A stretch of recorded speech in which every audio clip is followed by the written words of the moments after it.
Hey guys, this is my first video. I thought, I've been in RC cars for about 30 years, and I've been watching a few guys on YouTube, and I thought, I think I've got something to share for you, because I like to mod the living crap out of my RC cars and push them to the limit.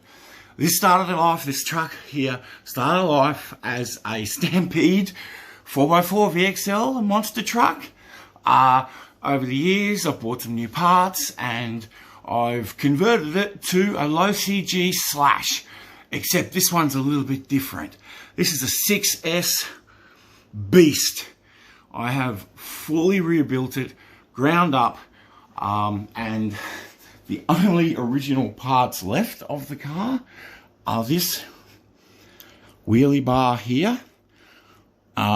As you can see, it's been heavily modified to hold strength, and it really works great. These little ball bearings in here don't last long, as my cars tend to do, over 100k an hour or 60 miles, and that's just walking pace for how I like them to go. So I'll just run through a few things that I've done to this, so you can see it, and then I'll put it back together and we'll see how it is. So we got front suspension, fully built, all GPM, aftermarket parts.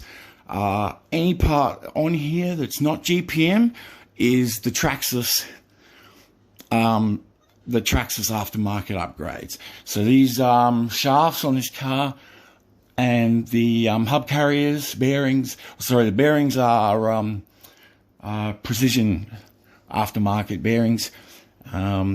We've got the standard XO1. We've got the standard XO1 shafts.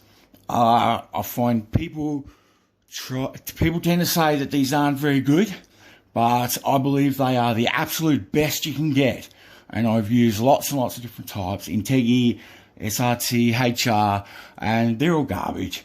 These are the best ones. All those other ones, if you're going to outlay $80 for two of them and you snap an axle, you've got to go and buy another pair. At least with the Traxxas ones, I know that they're over $100 for two, but they are fully rebuildable. So if the CV goes or you snap an axle, you only have to replace that part. So that's the front end. Now the rear end, I have got Robinson Racing Gen 3 slipper clutch setup. It is the best one I've come across. It's got indents in here so that when it slips, it can't throw the clutch out. And that clutch in there, the clutch part, is about 4mm thick, so it lasts quite a while. Again, all GPM shocks. I've mounted them on the back of this because of the angle I've got them, and it seems to just work a little bit better for me. Right, so now I do have to say right up front that I expect that I'm going to have to change the bottom suspension ones to RPM, which I may even do before I drive it, because it needs some kind of flex in there so it doesn't bend or break any other parts. So I've gone with a standard chassis, which is flexible, and I will be changing these to RPM, so when I do have a bingle, it doesn't crash. just because I just wanted a part of the original Stampede in there, so I fitted it in here as a second bumper on top of the RPM bumper that I've got. They are super flexible and handle a lot of bashing. The rear, as I said, that's all RPM. This is standard. I've just painted it. Bearings in these. Now, let me get to this.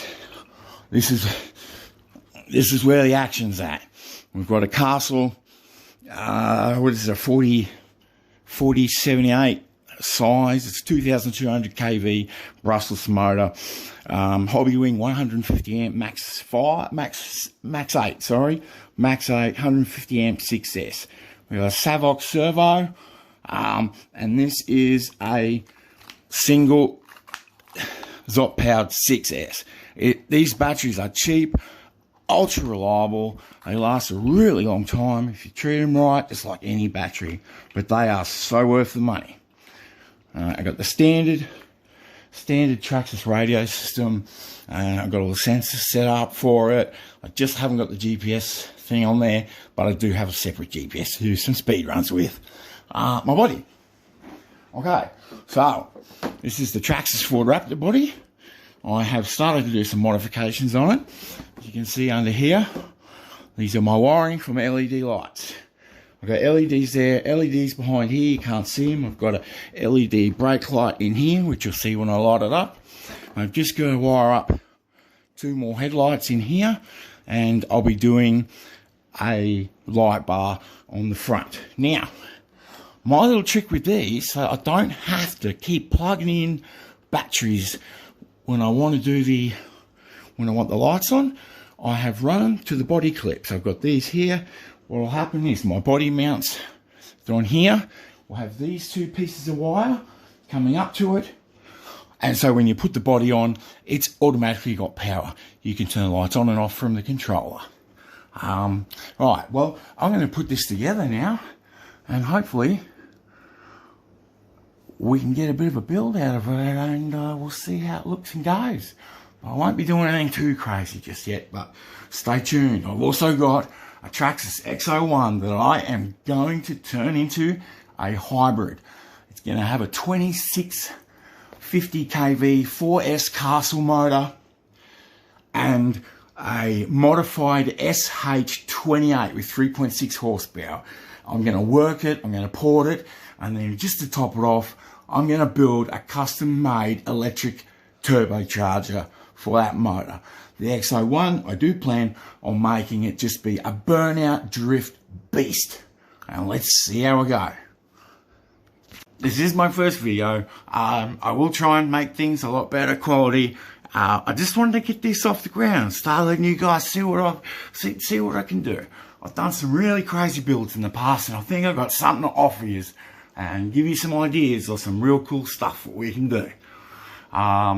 So like, subscribe, and I'll do my best to come out with some really good mods that you can do to all your cars. And I've got a lot more cars to come to show you. Thank you. See ya.